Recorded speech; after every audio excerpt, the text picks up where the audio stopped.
Hi, we're students at the VCU Brand Center, and our question is, the Ogilvy worldwide offices has been winning a lot of awards recently, but not the North America one. Why is that?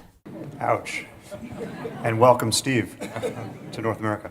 I think the very fact that students are asking this question kind of shows you what the issue is. I think most of the best people in this business, I think, have a kind of ambivalent relationship with award shows. Those of us who have judged them and been judged by them realize how imperfect it is.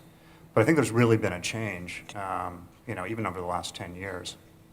Clients used to never care about it.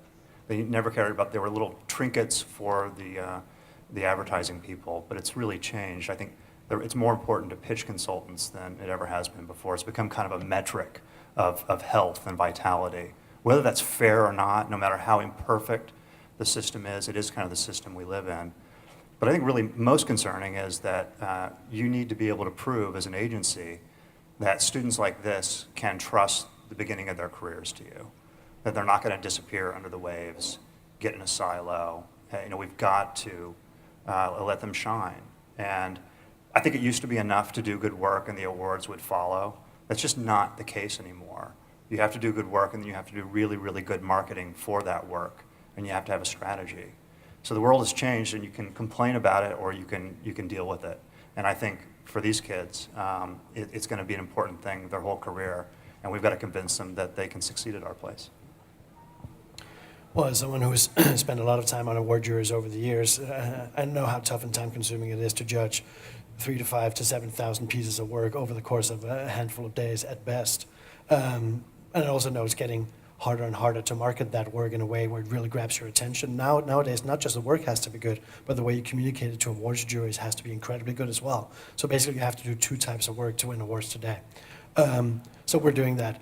But as someone whose career has basically been built on winning awards, when you grow up in Copenhagen, you're sitting very far away from New York, and the only way to really grow your career coming out of a place that maybe is not top of mind on recruiters' thinking at any point in time, you kind of have to make your mark through the award circuit. So it would be very hypocritical for me to not say that I think awards are incredibly important, and I think the focus in New York over the coming years will be on amassing enough awards to make sure that the students down at VCU look at OgilvyNY and North America as a place to come if they want to win some awards. Yeah, I think it's also fair to say that we intend to win awards for the real brands and the most famous brands of Ogilvy, and we're not going to create work just to win awards. And that is a strategy, but it's just not one we're going to follow.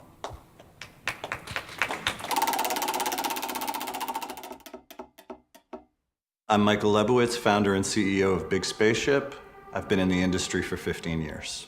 You're not dumb, with the possible exception of Lars, who I was focusing on. Your problem is that you're big. I think you're 15,000 employees, give or take, globally.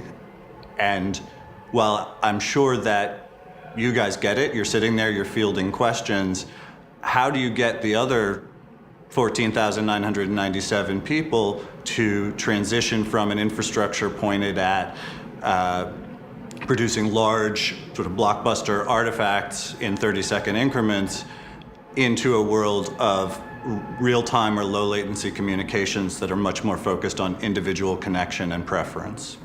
So this in my mind is a fantastic question, and I'll start the answer because I really believe that I personally have an enormous responsibility for dealing with this issue. And the fact is that there are many people in our business who believe they don't need to change.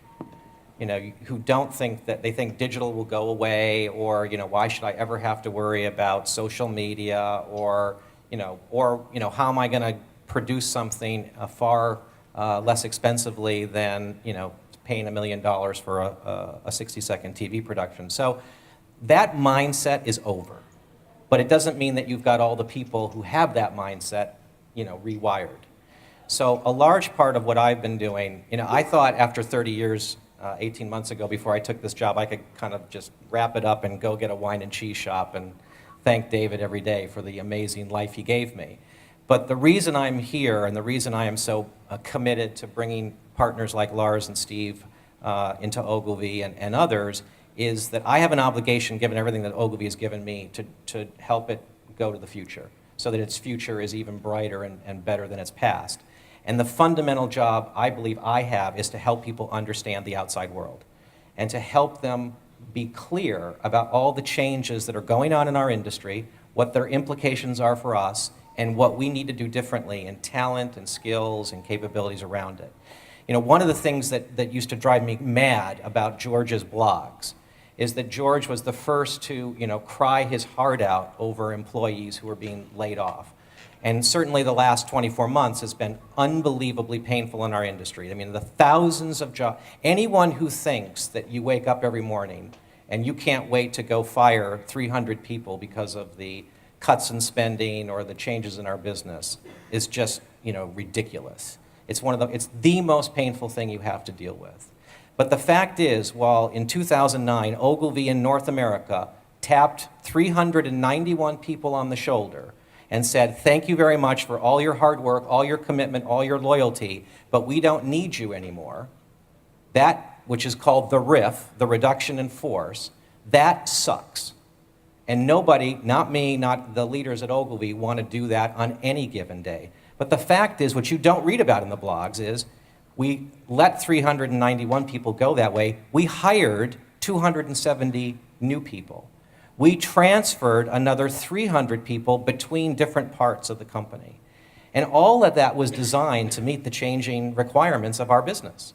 So the transformation of digital technologies, the fact that we're hiring more analytics people who can do the math, improving the effectiveness of the fantastic work that Lars and Steve and others are capable of. You know, the fundamentals of this business have radically changed. Whether you're big, small, or large, that's a fact. And so part of this is making sure that everyone in the company knows you're going through this, what the consequences are, and that they better be prepared to step up and go with it. Because if they don't, then frankly, you cannot compete and succeed in our business anymore.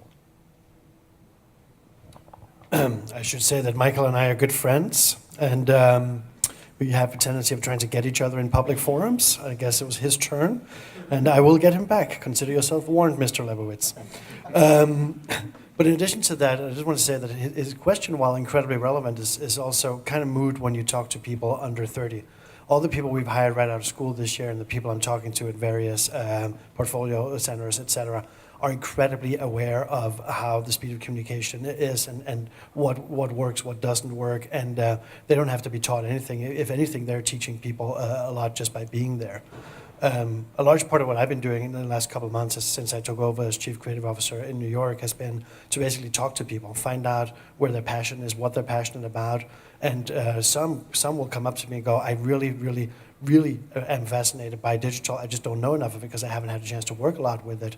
And those are the people that obviously are interested in the future, and we're giving them every opportunity to learn the skills that they need in order to shine in channels that they may not have dealt with much before, since they have a lot of understanding in areas like branding and communication in general. So if you can combine the passion with the skills, then I think you have a really strong winning formula.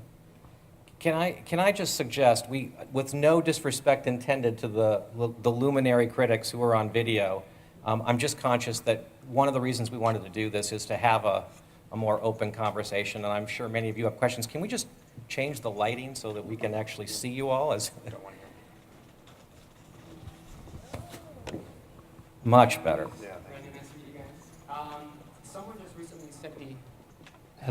Someone just recently sent me a website, and it was a list of the top agencies around the world that don't have their websites on mobile devices, including iPads and iPhones, Ogilvy being one of them. So with the growing importance of these devices, why aren't these agencies, why aren't you guys practicing what you preach? And what are your thoughts on that? I will happily address that. I saw that list as well, and I immediately spoke to the guys responsible for our external communications to make sure that would be rectified. But after a little bit of research, actually, that list was also done a little bit with malice in mind, because what they did was they took the only section of Ogilvy's website, which is where the films that we do, the TV spots that we do, who were encoded in Flash were sitting. Everything else surrounding it actually worked on a mobile platform. So those lists are always done with a little bit of making a point in mind rather than actually being entirely true. But that said, of course, everything should work. So we're in the process of addressing it so that everything will be working. Hi, Avidan. My question is about talent and recruiting talent. Arguably, whoever has the most talent is going to win in our business. And also looking at the stage, you've done a great job recruiting new talent. And my question simply is, what do you do to recruit great talent? Well, in my past life, we made a decision about 2 or 3 years ago to really open the aperture for talent and really change the way we sought talent. And I think we had this kind of recycling model with other agencies like us. And so, people would kind of go from Wyden to Chiat to Goodby and kind of all back around. You saw the same faces. You got the same work all the time. And, I think we very deliberately started talking to people outside of the kind of beaten advertising path. We hired a brilliant guy from the UCLA Media Lab. We hired, in fact, I think 4 different comedians from a troupe called Killing My Lobster. And I think we had this idea that, hey, if we were ever write content, we don't know how to write a TV show. These guys could.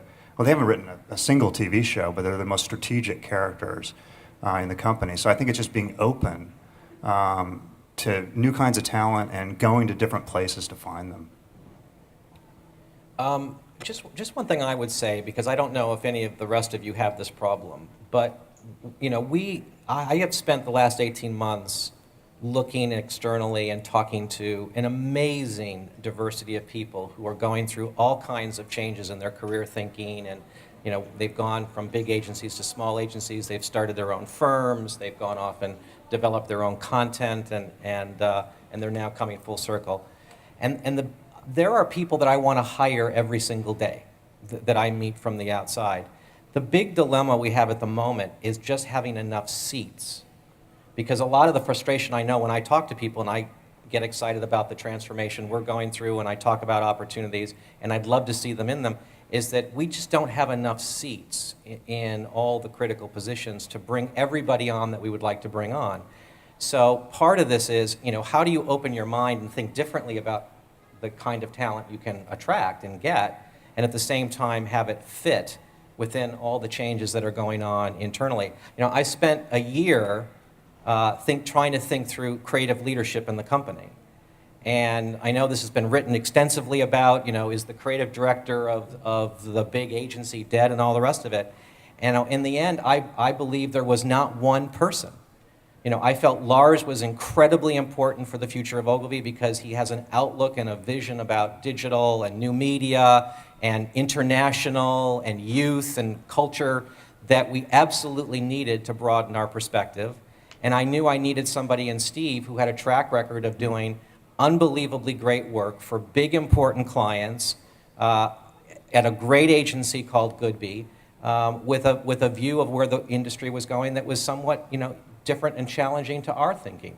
So I feel blessed to be surrounded today by these 2 people, but it's an incredibly complicated exercise to figure out how you put this mix of people together. And I just believe it starts with you better know the outside really well so you can try and get the inside as right as you can. And